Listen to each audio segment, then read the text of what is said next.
dates and honey and the maple syrup. And what we're looking for is a depth, a caramely depth. And we are using Brazil nuts today to create the crust here. And we're just using a half a cup of dates that have been pitted and deflowered. So we're just going to take our 2 cups of soaked Brazil nuts. And I chose Brazil nuts because our almond grower is harvesting right now, so we're going to have almonds again. But when we don't have almonds, I like to use Brazil nuts as an alternative. So when we're putting the dates around the Brazil nuts, you want to kind of keep them broken up a little bit so it's easier to blend.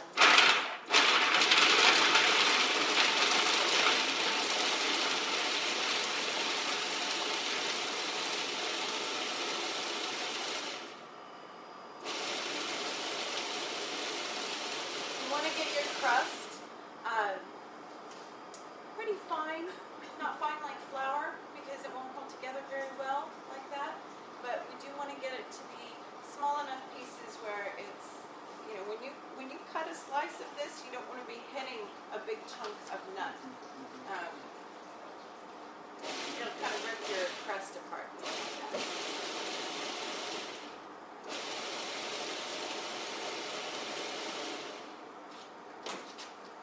Okay. I don't know if you've noticed, but as I'm processing, the nuts and the dates are coming up the sides. They're starting to stick together and then fold inward. That means we're okay. We're done. All right. So we're going to grease these with coconut oil.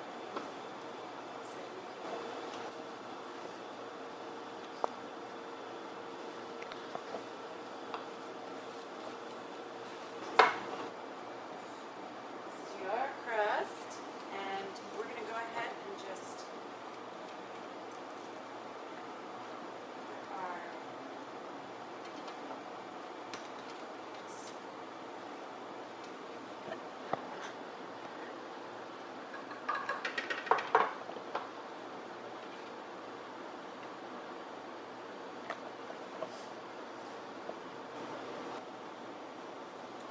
also use a measuring cup with some wax paper on the bottom if you want to use that instead of your hands directly. It's helpful if you have gloves. See how I'm moving this around, and I'm left-handed, so I'm probably going the opposite way that you would go, but you're pressing down and pressing in.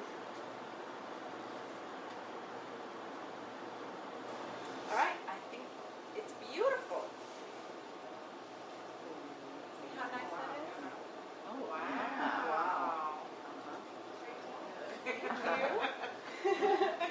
So now we're actually going to stick these in the freezer for a moment while we're working on filling because it's not going to take us too long. But we'll see. Now, when you're juicing, before you actually cut your lemon or your lime, break up the fibers a little bit. You're going to get more juice out of it. Just a quick roll.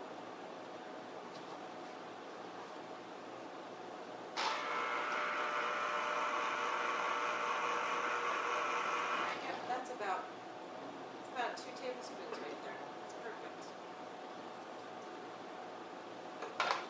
All right, we are going to add 1 cup of our pecans, not all of them, just 1 cup, to blend. We have a 1/4 cup of grade B maple syrup, and we want to get grade B for sure. We have our organic, local, raw honey with our happy bees. A packet of stevia. And the reason I say a packet is because stevia comes in different I should say potencies, or whether it's just some is finer than others. But this is a very tricky herb. I don't use it as a sole sweetener, ever, because it's very intense, and if you use just a little bit too much, it's going to get very bitter, and it's not going to be appealing to you at all. Some of packed pitted dates.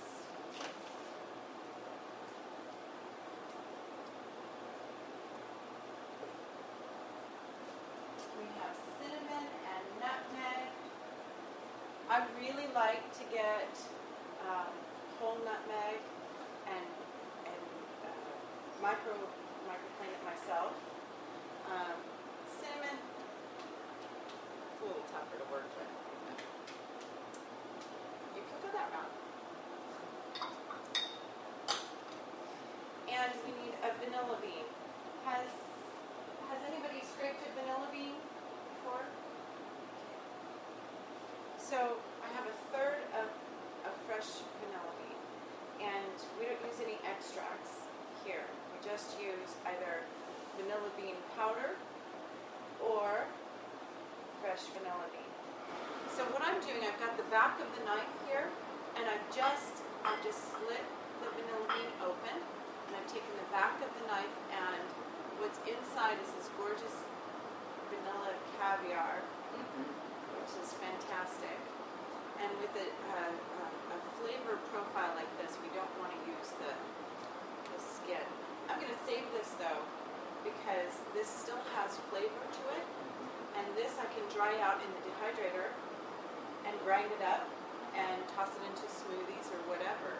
So don't toss away your skin here. Okay, we're ready to blend. So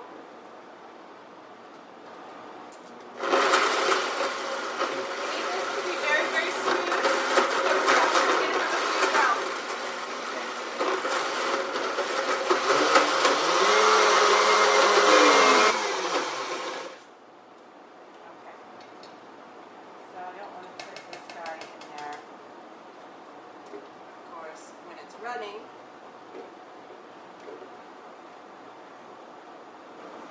Okay, the second time that this is running, I'm going to go ahead and chop these pecans right here. We're going to add these into the filling, but we do want a little bit of texture, so we've got these guys set aside for that purpose.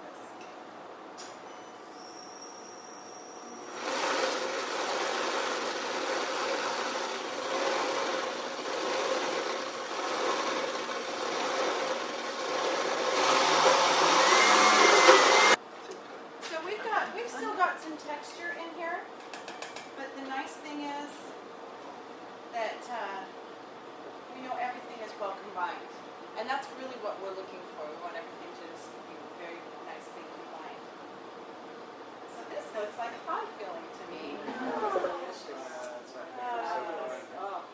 That's my favorite thing I've ordered from here. I had that too. Yeah, that was really good. Yeah, that's really good. Yeah, that was more like filling. Okay guys, this is pretty simple. I'm just blending these components together.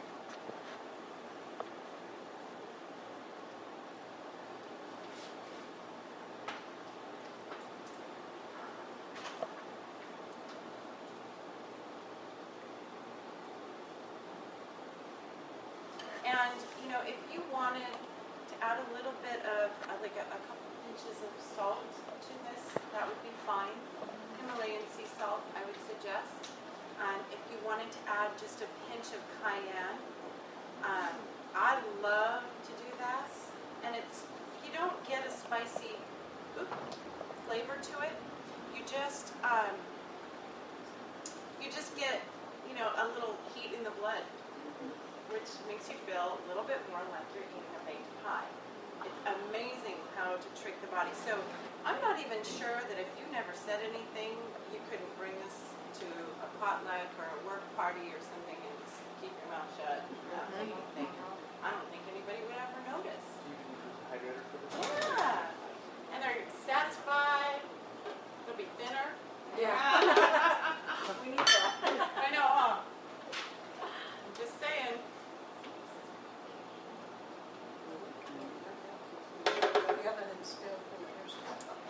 Okay, so I have date paste here.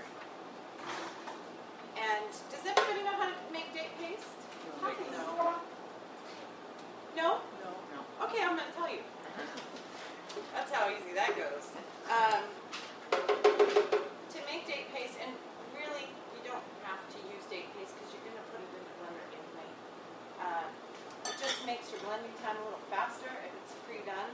I like to have date paste readily available in my refrigerator.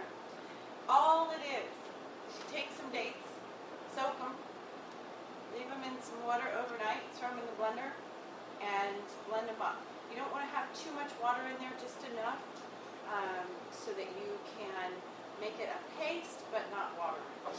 Yes, this is my caramel sauce. I'm sorry, I didn't give you a good transition That's there. in place of the raw nut. We have all of it. So we've got our maple.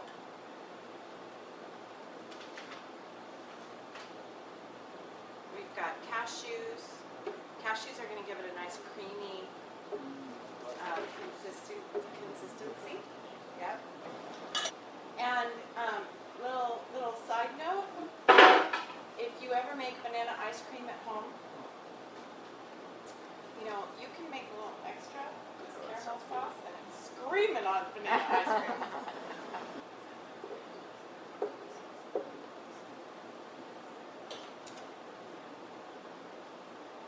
And that's it. That's all the ingredients that you need. Okay, I'm going to blend, guys, so here we go.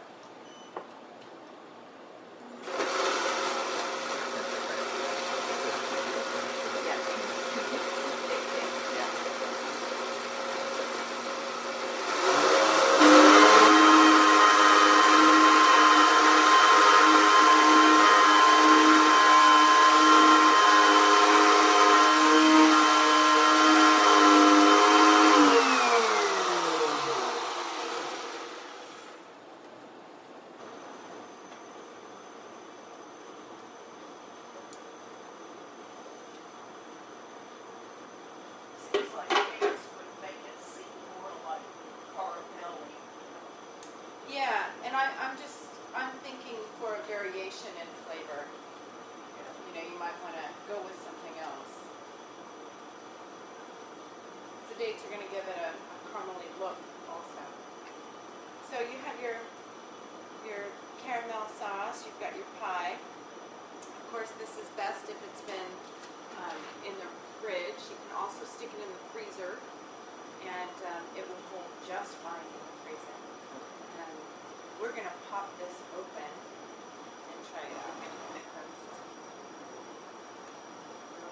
So,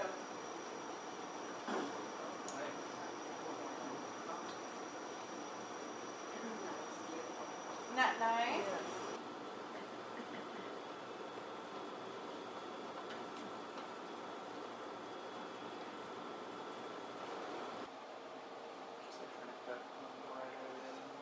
But it's not bad. Still working. Still working for us. Okay. So I like to just put a single. We'll take our caramel sauce.